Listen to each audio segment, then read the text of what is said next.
Monsieur Jacquard. Monsieur le Président, Monsieur le Vice-président Fournier absent, je pose une question.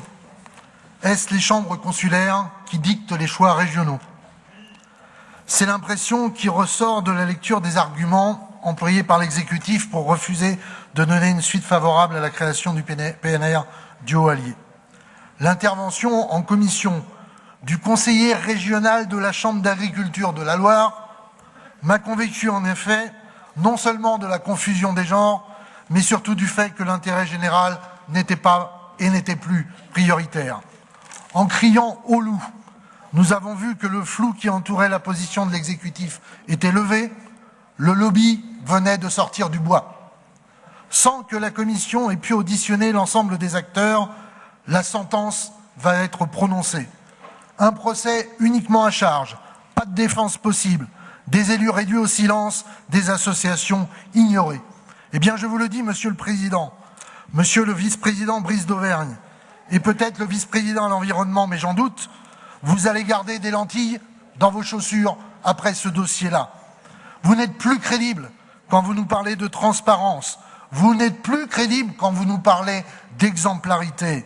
En premier lieu, parce que vous bafouez les engagements pris par la majorité précédente en accord avec les acteurs de ces territoires qui ont beaucoup travaillé dans le cadre de la préfiguration. La continuité républicaine est mise à mal, vous, les républicains.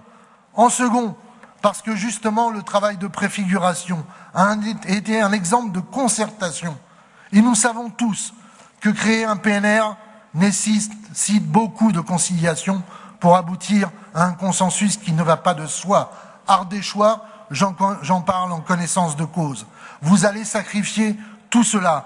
Vous qui parlez sans cesse de rassemblement, vous prononcez un verdict clivant. Enfin, votre choix assorti d'une proposition d'un dispositif d'accompagnement local est une imposture.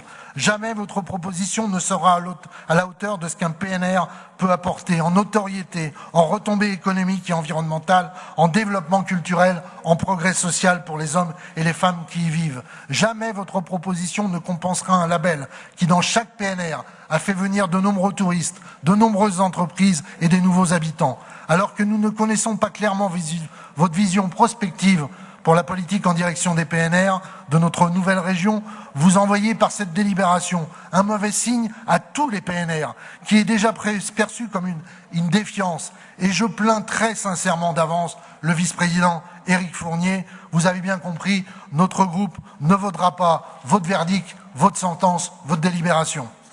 Merci beaucoup, Monsieur Jacquard. Madame